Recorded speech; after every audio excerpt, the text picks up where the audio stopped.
दोस्तों, क्या आपने कभी सोचा है कि ये ब्रह्मांड जो हमें दिखाई देता है, क्या बस यही सब कुछ है या फिर इसके पार भी कुछ है? अनगिनत लोक, अनगिनत संसार, जहां शायद आपका ही कोई और रूप किसी और जन्म में किसी और कहानी को जी रहा हो। ये प्रश्न नया नहीं है, ये उतना ही पुराना है जितना मनुष्य का पहला विचार।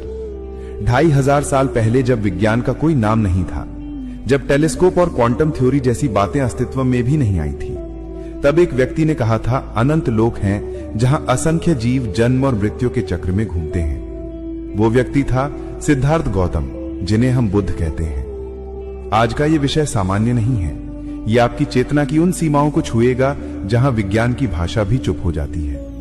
अगर इस वीडियो का एक भी विचार आपको भीतर तक हिला दे तो इसे लाइक जरूर करें। अगर लगे कि ऐसे रहस्य औरों तक पहुंचने चाहिए तो इसे शेयर कर दें। कमेंट में बताइए, क्या आपको लगता है कि हम अकेले इस ब्रह्मांड में हैं? और अगर आप सच की इन परतों को और गहराई तक देखना चाहते हैं तो चैनल को अभी सब्सक्राइब कर लीजिए, क्योंकि असली यात्रा अभी शुरू हुई है। दोस्तों, हम जिस विषय पर चर्चा करने जा रहे हैं, विज्ञान उसे मल्टीवर्स थियरी कहता है। आधुनिक वैज्ञानिक कहते हैं कि हमारा ये ब्रह्मांड अकेला नहीं है, ये तो अनगिनत बुलबुलों में से एक बुलबुला है जो एक अनंत ब्रह्मांडीय महासागर में तैर रहा है। हर बुलबुला यानी हर ब्रह्मांड अपने अलग नियमों, अपनी अलग भौतिकी और अपनी अलग वास्तविकता के साथ अस्तित्व में है। और गौतम बुद्ध ने कहा था, जगत केवल एक नहीं, असंख्य लोक हैं।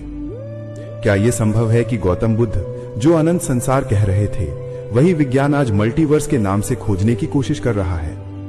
पुराने भारत की भूमि पर राजगृह के एक वन में एक दिन एक भिक्षु ने गौतम बुद्ध से यही प्रश्न पूछा था।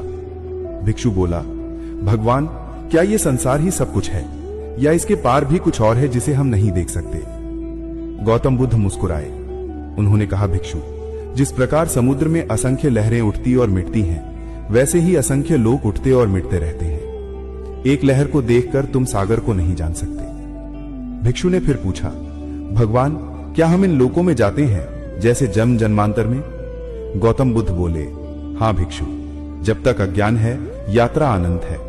ये संसार केवल एक नहीं, असंख्य संसारों में से एक है।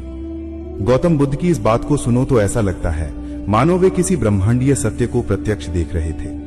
लेकिन आज का विज्ञान भी इसी दिशा में आगे बढ़ा है। 21वीं सदी का आधुनिक भौतिकी अब कहती है कि हम जिस ब्रह्मांड में जी रहे हैं वो एक नहीं, एक संभावना है।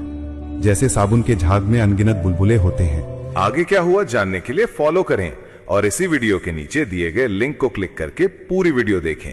धन्यवाद।